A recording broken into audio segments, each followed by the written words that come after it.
அண்ணா திராவிட முன்னேற்ற கழகம் வந்து புரட்சித் தலைவர் எம்ஜிஆர் அவர்கள் திமுக அவர்கள் வெளியேறின பிறகு 1967 அக்டோபர் மாதம் 17 கட்சி ஆரம்பித்தார்.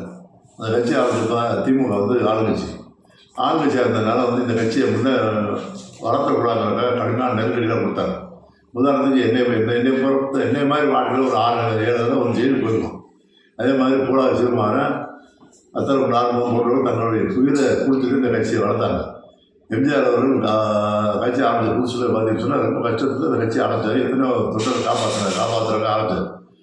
ஆனால் இன்றைக்கி வந்து புரட்சி அம்மா அவர்கள் அதை அப்படியே புரட்சித்துறை எந்த அளவுக்கு கட்சி வளர்த்தாங்களோ அதே மாதிரி அம்மா வந்து 1.5 கோடி தொண்டர்களை கட்சியை சேர்த்து மிக பெரிய ஆலமரம் மாதிரி ஒரு கட்சியை வளர்த்து இன்றைக்கி பார்க்குறது இந்தியாவிலே இருக்கக்கூடிய மாநில கட்சியில் மிகப்பெரிய கட்சி என்று அவங்க புரட்சி அம்மா அவர்கள் ஆளாகிறாங்க. ஆனால் இன்றைக்கி அம்மாவுடைய இறப்பு பிறகு கட்சி வந்து ஒரு சில சுயநலவாதிகளால் ஒரு சில அதிகாரி வெறி பிடிச்சவர்களால் இன்றைக்கு கட்சி மிக கீழான நிலைமை போயிருக்கு. அதற்கு ஒரு சில ஆளுகள் வந்து தூண்டி விட்டு அந்த தூண்டுதல் காரணமாக இன்றைக்கு தலைவர்கள் ஒரு சிலர் வந்து அந்த பதவி வெறியில் எல்லாத்தையும் யாருமே தேவையில்லை, நான் மட்டும் இருந்தால் போதும் லெவலுக்கு இன்றைக்கி வந்துட்டாங்க. ஆனால் அண்ணா திராவிட முன்னேற்ற காலத்தை பொறுத்தவரையில் எம்ஜிஆர் அதாவது ஜாவன் ஜெயபிரச்சனை எப்படி கட்சி ஒன்றா சேர்ந்து மிகப்பெரிய வெற்றி அடைந்தமோ அது மாதிரி அதே நிலைமை இன்றைக்கு வந்து அண்ணா திராவிட முன்னேற்றம் ஒன்று சேர்ந்து எல்லாரும் ஒன்று சேர்ந்து இருந்தால்தே கட்சி ஜெயிக்க முடியும். ஒழிய எடப்பாடி கூட 10 வருஷமாக இருந்தாலும் சரி 20 வருஷமாக இருந்தாலும் தனிப்பட்ட ஜெயிக்க முடியாது. அதனால தான் புரட்சி நம்மளுடைய மரியாதை புரட்சி தலைவரோட அவர்களால் முதலமைச்சராகப்பட்ட பன்னீர் அவர்கள் அந்த கட்சியை ஒன்று சொல்லி பேசுகிறாங்க. அதை வந்து இவங்க கேட்டு பண்ணுறாங்க. உதாரணத்துக்கு நேற்று கூட பேசுகிறேன்னா செங்கோட்டையன் வந்து அண்ணா திராவிட முன்னேற்ற ஆரம்ப காலத்தில் 72 கட்சி இருந்தது. அவரை வந்து இன்றைக்கி வந்து நேற்று வந்து உதயகுமார் வந்து மிக கீழ்த்தரமாக பேசுகிறார். செல்லா காசுன்னு சொல்கிறார். செல்லா காசுன்னு சொன்னால் என்ன அர்த்தம் போது தெரிஞ்சுக்கணும். யார் செல்லா காசு? இன்றைக்கி வந்து செங்கோட்டையனுக்கு இருக்கிற மரியாதை அவருடைய செல்வாக்கு அந்த உதயகுமார் கிடைக்காது. அவர் சாதாரண ஒரு பெரிய அளவுக்கு சில கூட கீழ்த்தரமாக பேசக்கூடாது.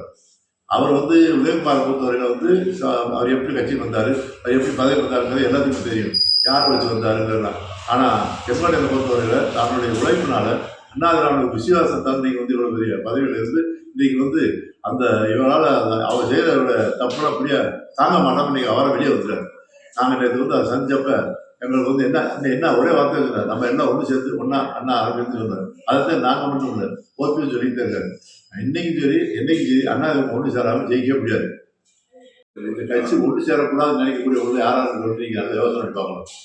அதாவது சப்ளை சர்வீஸ் பண்ணி நேற்று கட்சி வந்தவர்கள் இன்றைக்கி வந்து கட்சி வந்து நல்லா இருக்கக்கூடாது, கட்சி நடந்தால் நமக்கு பதவி அடைக்காது நினச்சிக்கிட்டு இன்றைக்கி அந்த கட்சியை திரும்பவும் ஒன்று சேரணும் கெடுத்துருக்காங்க.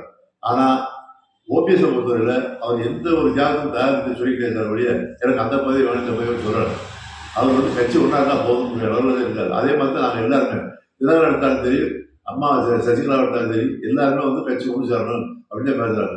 தினகரன் பேசியிருக்காரு, நாங்கள் வந்து பழனிசாமி யாருமே வந்து எல்லாரும் சேர்ந்து மொத்தமாக முடிவெடுத்து சொன்னாங்க வழியா நான் முதல்ல சாப்பிட சொல்லலை. அவர் தினகரன் சொன்ன வார்த்தை நல்ல வார்த்தை. அவர் வந்து கட்சியில் வந்து நம்ம எல்லாம் சேர்ந்து ஒரு முடிவு எடுத்து ஒரு தலைவர் தேர்ந்தெடுக்கணும் அப்படின்னு சொல்லியிருக்காரு. அதனால வந்து அண்ணாதிமுக ஒன்று சேர்றதுக்கு முதல்ல இளைஞராக இருக்கிற ஒரே ஆள் எடப்பாடி தான். அவருக்கு ஜாதகம் போடக்கூடியவங்க உதயகுமார் ஆளுநர் ஜாதகம் போட்டு நீ கட்சி ஒன்று சேரலாம் படுத்துருக்காங்க. இவங்களுக்கு கூட சாதாரணமாக இருக்கான். இந்த கட்சிக்காக உயிர் கொடுத்த தியாக தொண்டர் இருக்கானே அவன் தான் வருத்தப்பட்டு ரத்த கடையை வச்சுக்கிட்டு இருக்கான்.